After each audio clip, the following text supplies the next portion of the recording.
부동마블의 이본 홍본입니다. 네, 반갑습니다. 저번 영상 다들 잘 봐주셨나요? 아직도 저희가 유튜브에 좀 적응이 안 돼가지고 쉽지 않네요, 그죠? 저도 아직은 어색합니다. 네, 그렇지만 불구하고 또 이번에도 열심히 준비를 해보았습니다. 네. 이번에는 앞에 1부에서 우리 홍본이 준비한 도림동 재개발 사업 설명회에 대한 도림동의 호재 및 입지를 좀 소개해드리도록 할 건데요. 네네. 네, 도림동은 영등포구에 속한 지역인데요. 네. 다들 아시겠지만 현재 서울시에서 영등포를 집중적으로 개발하겠다는 계획이 있다 보니 계속해서 호재가 넘쳐나는 곳인데요. 자, 이제 하나씩 알아보겠습니다. 첫 번째로는 가장 큰 호재죠. 교통 호재인데요. 신안산선 도림 사거리역이 바로 앞으로 들어오게 됩니다. 2024년 완공이기 때문에 현재 공사가 진행 중에 있거든요. 신안산선은 안산에서부터 여의도까지 연결되는 노선으로 다들 아시겠지만 우리나라 최고의 업무지구인 여의도의 수요까지 추 볼 수 있다는 장점이 있겠죠. 맞습니다. 네, 또 추가로 근처 신도림역이 있는데요. 신도림역은 이미 1호선과 2호선 환승역에 2029년에 GTX B 노선까지 개통될 예정이며 신도림역에는 이미 백화점과 대형 마트까지 좀 갖추고 있습니다. 그래서 영등포 입지는 오른쪽으로는 강남 접근성도 가깝고 여의도는 길을 하나 건너서 도보 이용으로도 이제 가능하고요. 그다음에 왼쪽으로는 목동에서 마곡 그리고 인천까지 가깝기 때문에 입지 깡패라고 불릴 수 있죠. 맞습니다. 영등포 제가 옛날에 봤을 때 그때 당시에도 이제 영등포는 우리가 도심권이라고도 했었죠. 그만큼 그럼요. 거기 메인 지역이었었고 강남이 없었을 때 당시도 영동 지역이라고 했었잖아요. 네, 맞아요. 그만큼 영등포는 굉장히 핫플레이스였습니다. 맞아요. 그래서 자, 이번에 두 번째로는요, 기업 호재에 대해 말씀을 드릴 건데요. 기업 하나만으로도 인구 증가는 뭐 말해 뭐해 다들 그렇죠. 아시죠? 네. 이미 영등포는 앞서 말씀드렸듯이 업무지구가 가까운 것도 있지만 지식산업센터가 계속해서 확장되면서 끊임없는 수요가 증가하고 있는데요. 대표적으로 2022년 작년 9월에 준공이 된 SK 생각공장만 하더라도 연면적이 3만 평이 넘습니다. 네. 그럼 여기에 다니는 직장인들도 어마어마하겠죠. 네. 이처럼 현재 그리고 앞으로도 대기업에서 계속 중공업 지역에 지식산업센터를 계속 확장해서 늘리는 개발까지 하고 있다는 걸 보실 수 있습니다. 네. 그리고 바로 앞으로는 여의도 YBD까지 있다 보니 이렇게 기업 개발로 직장인 수요는 계속해서 증가한다는 걸 볼 수 있거든요. 맞죠. 우리가 이제 성수동만 가봐도 이제 네. 저희가 지식산업센터 빌딩들이 굉장히 많잖아요. 네. 그쪽에서 뭐 점심 시간만 되면 나오는 인파들이 어마무시해요. 그 인파들이 보통 이제 회사가 거기 있으니까 주거 네. 시설을 막 왔다 갔다 하면서 찾겠죠. 그 주변으로 그렇게 이제 활성화가 되는 것 같습니다. 네, 성수동에도 그래서 생각공장, SK 생각공장 있잖아요. 그렇죠. 전에 우리 맞습니다. 네. 저희 사무실이 그쪽에도 있었었고요. 그만큼 네. 진짜 엘리베이터 타기도 굉장히 힘들었었습니다. 그때 당시. 사람이 너무 많았어가지고 예. 그죠? 네, 자 다음은 세 번째로는요. 네. 이러한 영등포 개발이 정말 끊임없이 많다는 건데 인터넷에 영등포만 이렇게 검색을 해봐도 부동산 기사는 모두 뭐 재개발, 개발 검토, 지구 단위 계획 수립 등 이런 기사들밖에 없는데요. 네.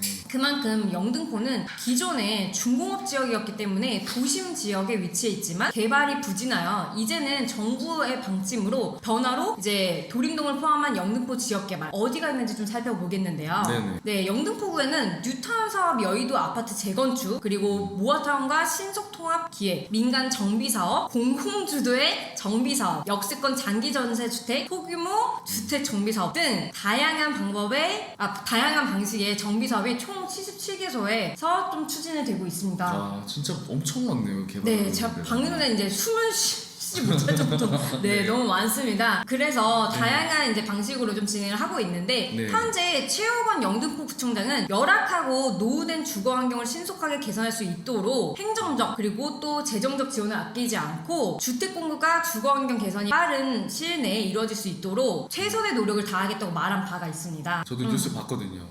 그러셨어요. 네, 그래서 다른 지역들보다도 아무래도 더 빠르게 진행되고 있는 걸 보실 수 있는데요. 공공주택 복합 개발 사업지로는 경우는 영등포역의 역세권 재개발 같은 경우는 2,580세대, 네. 저층 주거 개발 같은 경우는 뭐 이제 신길 2구역 같은 경우는 1,366세대, 4구역 같은 경우는 1,199세대, 그다음에 15구역 같은 경우는 2,380세대로 현재 영등포에서는 이제 1,000세대가 넘어가는 대규모의 개발들만 있다고 좀 보시면 될 것 같아요. 네. 그 외에도 현재 영등포 일대로 재개발 지역이 가장 많이 되는 지역거든요. 네, 저도 이제 제가 생각했을 때는 제가 본 자치구 중에 서울의 이제 자치구 중에서도 네. 재개발이 가장 많이 되는 지역이고 가장 빨리 추진되려고 하는 그런 지역 같습니다. 근데 제가 알기로는 네. 그 영등포 웬만한 지역이 투자가 좀 어렵다고 들었는데 혹시 그게 네. 어떤 내용인 건가요? 아무래도 좀 어렵다고 생각하시는 게 맞습니다. 네. 왜 그러냐면요. 대부분이 이사대책 공공재개발로 묶이다 보니 살 수도 또는 팔 수도 없는 입장인데 그 중에서 가장 가능한 이제 도림동 재개발에 지금 현재 관심도가 좀 높은 걸 볼 수 있거든요. 그래서 제가 이제 뭐 저도 그렇고 우리 홍보부장님도 그렇고 추후에 상담을 통해서 이 지역에 대해 좀 더 자세하게 상담을 들으시면 아시겠지만 현재는 포획으로 또 투자 가능한 곳이다 보니까 최근 문의가 좀 많이 쇄도를 하고 있는데요. 그래서 궁금하신 분들은 저희 이제 부동마블 통해서 문의를 주시면 좀 좋을 것 같고요. 그래서 자 다음으로 넘어가겠습니다.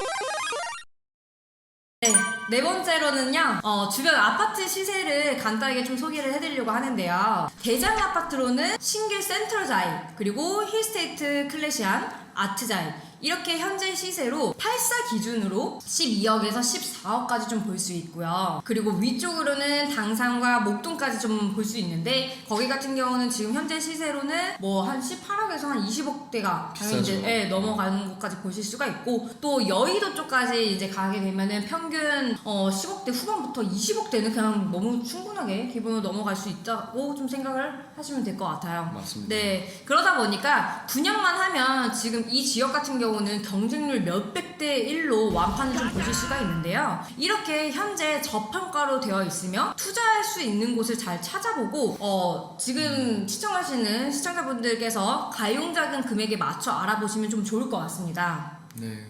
저도 이제 생각을 해본 게 네. 도림동이 이제 장미마을로 신속통합기획으로 진행을 하잖아요. 네. 그렇게 되면서 아파트가 올라가게 됐을 때 이번 부장님은 혹시 생각하시기에 신축 아파트 가격이 한 어느 정도까지 올라갈지 그 아파트가 준공이 되면 네네.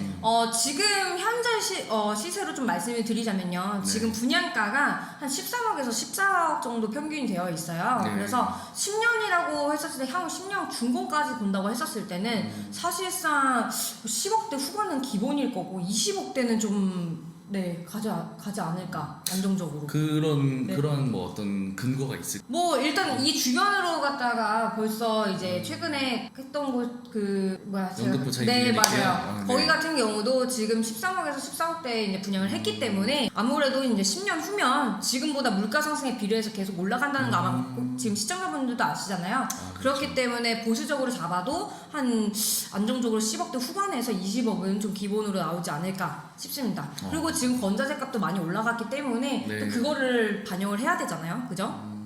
비슷하게 생각을 하고 네. 있습니다. 이거는 굉장히 개인적인 또 주관적인 의견이기 때문에 정답은 아닙니다, 고객님. 고객님. 네, 시청자분들. 네. 그래서 마지막 5번째로는요 주변 인프라를 좀 소개해 드릴 거거든요. 그래서 현재 영등포에는 롯데백화점과 신세계 타임스퀘어 그리고 신도림에는 현대백화점과 그리고 디큐브시티 요렇게 마트까지 좀 이제 다양한 마트까지 다 있다고 좀 보시면 될 것 같고요. 이렇게 대기업 쇼핑 시설과 문화 시설이 있다고만 하더라도 많은 수요층들로 시차익 요소까지 좀 볼 수 있다 보니까 선호도가 굉장히 이제 높아서 많이 몰릴 수밖에 없겠죠. 그리고 대기업이 들어온다는 것은 그냥 들어오지 않죠. 또 그렇죠. 우리 대기업들은 왜냐면은 다 지역 분석을 하고 들어오기 때문에 그만큼 대기업에서도 어떻게 보면은 이렇게 영등포에 이 미래 가치를 상상한다는 것을 알고 이미 투자를 했다고 보실 수가 있겠죠. 그렇죠.